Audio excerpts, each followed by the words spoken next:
Thank you very much. Welcome everybody. My lecture called The Logic of Local and Global Identities as Seen in the Comparative Science of Ideologies. Let's see the abstract in short. The first point of effective conflict management is the precise identification of the positions of the least potentials, so individuals and or communities, which requires an independent, therefore universal, philosophical worldview that can integrate all possible positions.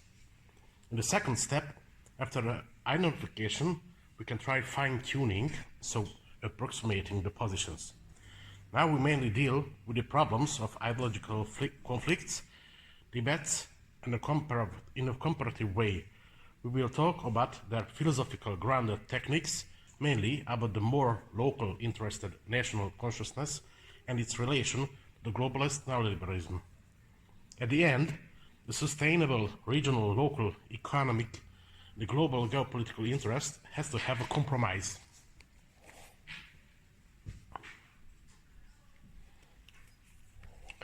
In terms of their construction and growth, local and global identity groups can be approached from two directions, organized from below and organized from above.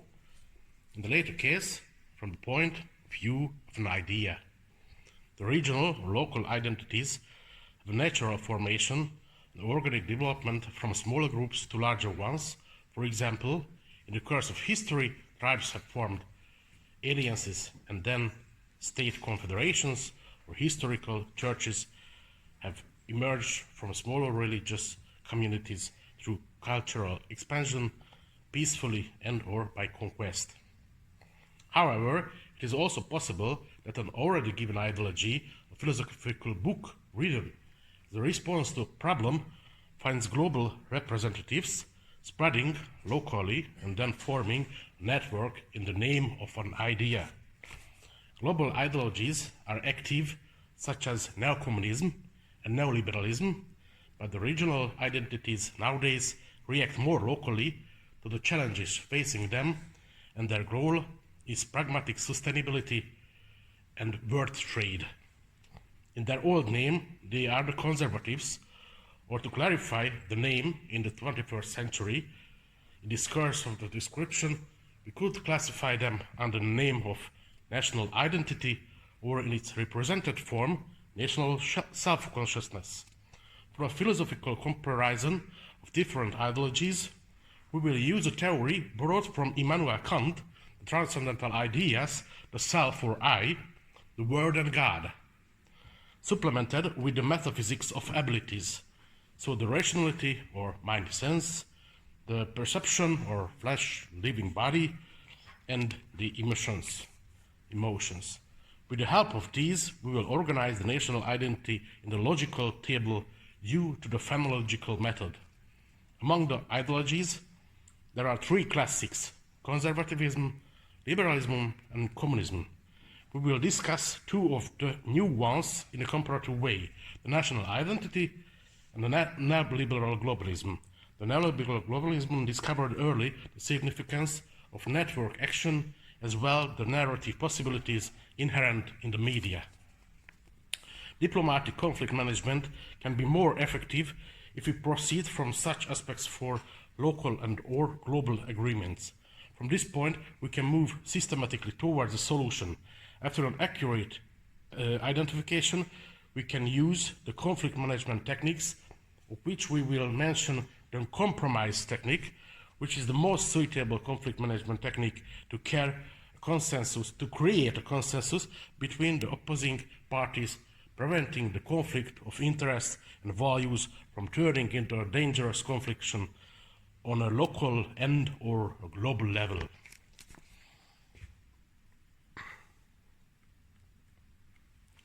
What is the main problem?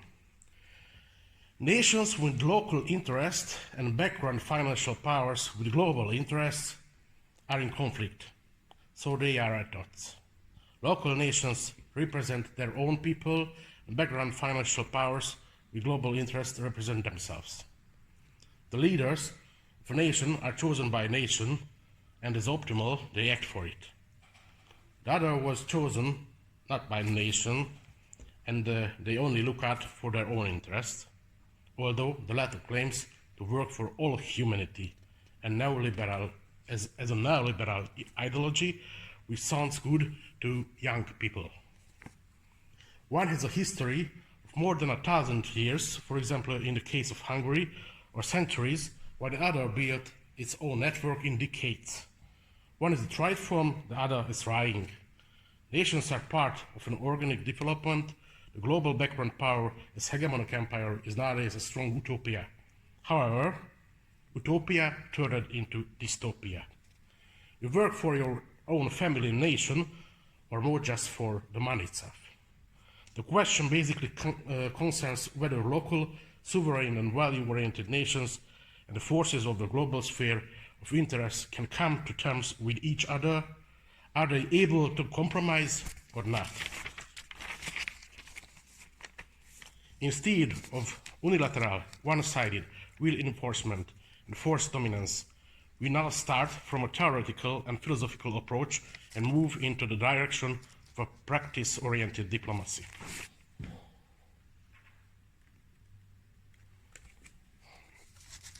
I argue, like the phenomenological method of Edmund Husserl. Husserl developed a systematic foundational science based on the so-called phenomenological reduction, arguing that transcendental consciousness sets the limits of all possible knowledge.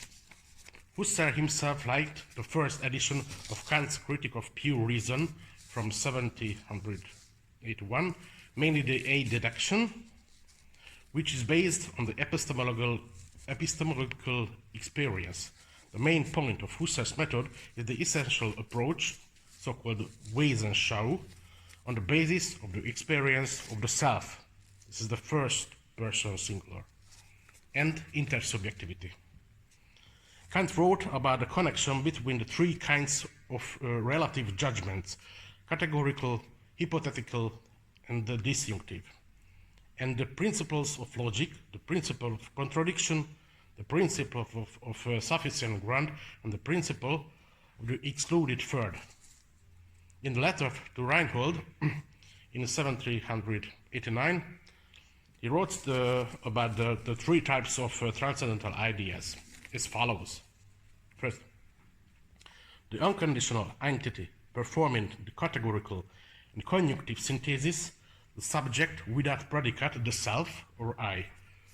He called it Ich.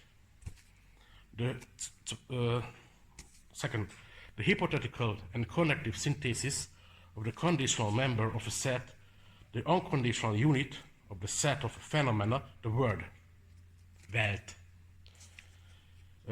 Third, the disjunctive synthesis of the elements of a system, the unconditional unity of all possible objects of thought, Skad. In his Critique of Pure Reason, Kant formulates this as follows, referring to their illusionary but undeniable transcendental existence. These are not the delusions of man, but of pure reason itself.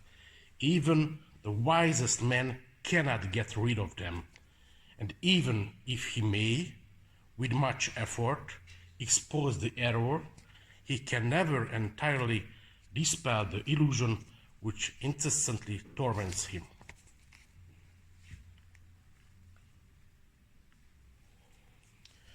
Western thinking does not understand the Hungarian sense of unity based on an ancient blood pact, since the actual development of national identity in the West can be traced back to the times of colonization and was formulated in the relationship of the colonizers to their subjects, the colonized. So, wrote about Stoller. Or we could say simple, the slaves. This explains, among other things, why national identity is evaluated and interpreted as a certain distance, difference, distinction, separating others, as it would be a disjunctive synthesis, separating, synthesis or in old terms, conservatism, although it would be more correct for them to refer to themselves as globalization self-awareness.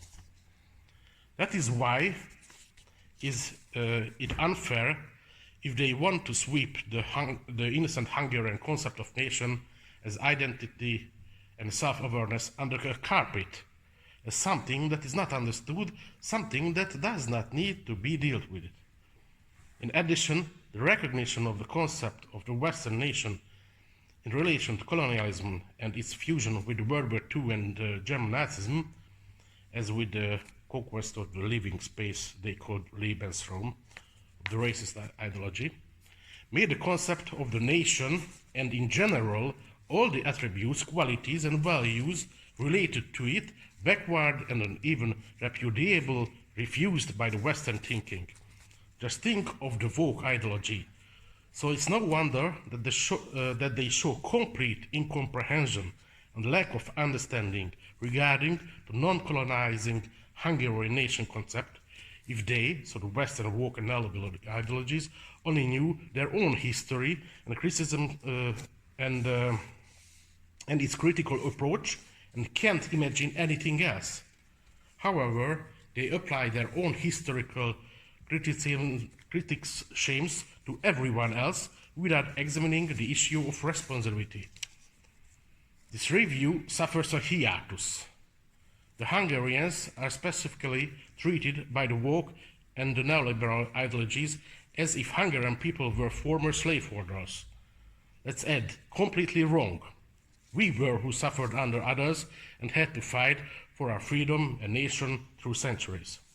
In a general sense, we should also note national identity and self-consciousness, self-awareness in today's West are either considered an invented entity, a fiction, as Benedict Anderson said in his book, Imagine Nations, Imagine Communities, Reflections on the Origin and Spread of Nationalism, or an unimaginative tradition. However, we show that, according to the aspects of Kantian ideas of reason, that the refounded concept of nation can be fruitful, which is not the same as reenacting the shadows of old ages of others. This is possible if the most beautiful traditional elements are dynamized and updated in a contemporary way.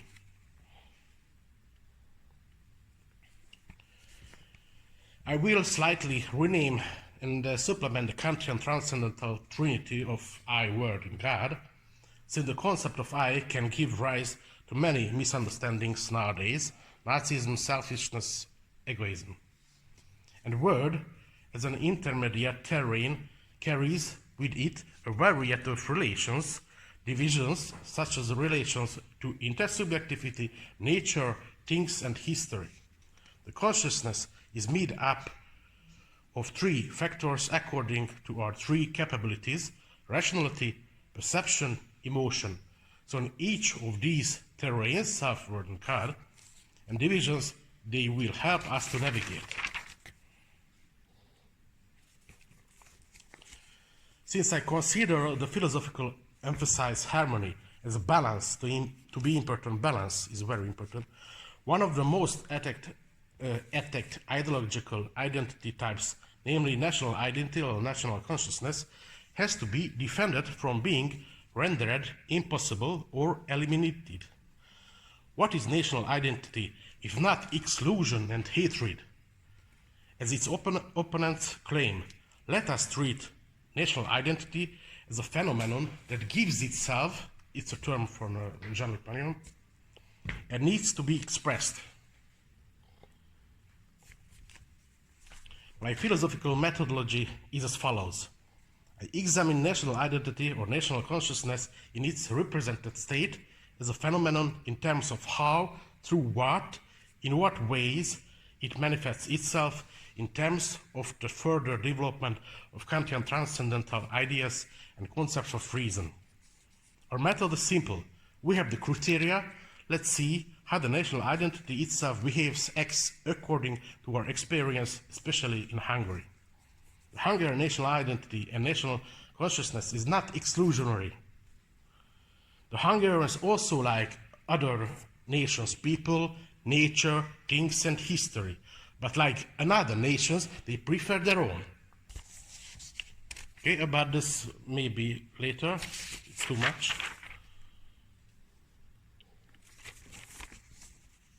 Okay, some words to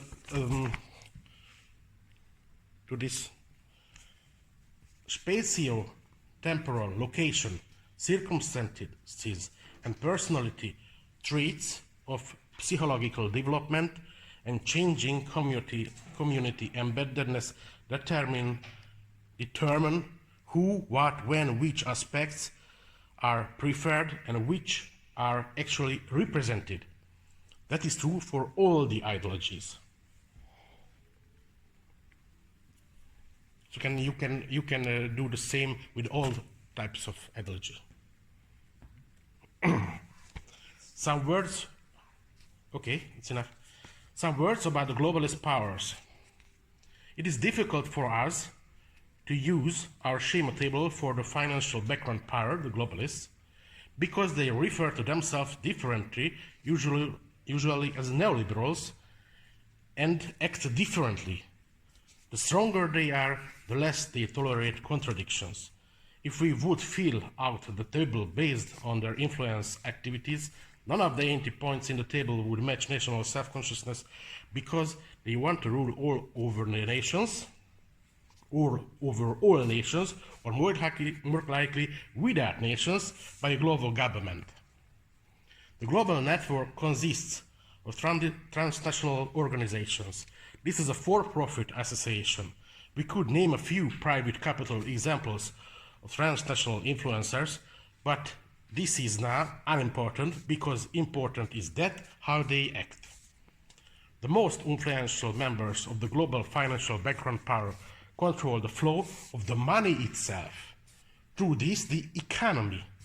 Politics through the economy and media. This is lobby politics. All of these at the beginning was done through media and civil organizations, NGOs, non-governmental organizations, founded and financed by themselves. Then politics serves them through politicians. And at the end, the politicians vote them money. That's how the influence came around. That is why it is worth investing money in this kind of global network. More money comes out of it than was invested in it. Their common goal is to build global influence and control. They are basically a financial elite that represents transnational interests. This means that they rise above nations in every aspect and require fully cooperative government.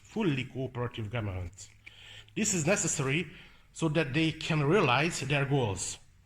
They influence nations that do not agree through the media and the economy, and if this is not enough, politically, and if necessary, military forces are also used.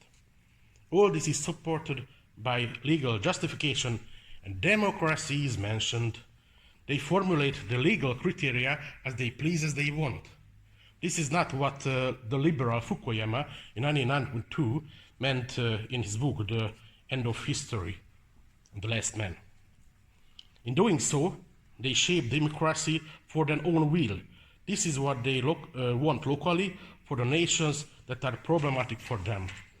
This is active influence, the mask of a global democracy. Behind it are the interests of the narrow, little, approximately 1% financial elite of the whole population on Earth. It is a transnational network organization. Against the nations, according to them, nations and people should be mixed up. We see this in Europe today, and as Huntington in 1996 warned us, in the clash of civilization and the remaking of the world order. Anyone who has visited Western Europe at the end of the 90s and nowadays can clearly see the difference. The diversity of the world does not mean mixing colors into gray. Conclusion. The more locally interested national self-consciousness is losing power against the globally interested money powers. The two ideologies are in strong conflict, but we need a peaceful solution. Now, one and only common goal is trading. Who work for their money and nation has to have money too. They want to trade globally and use the profit and know-how more locally. Who want to rule globally need more and more money to fulfill what they want. But so, the more locally interested people will have less money. They both need a golden middle way, an optimal way not to hate each other. Conflict management strategies are usually interpreted in the Thomas Kilmann coordinate system. As we can see nowadays, the global powers are more competitive as strong local nations too, while servant nations are adaptive to the global powers or conflict avoidant as weak nations. But we need problem solvers optimal for win-win situations, but for reality much better, compromise seeker local nations and global powers for the golden middle way, as Aristotle said. Ralph Dahrendorf, the sociologist, philosopher, politician, scientist, and global and liberal politician, named the optimal action at the beginning of the 21st century localization. Think globally, act locally. But now we have to say trade globally and think locally too. Thank you very much.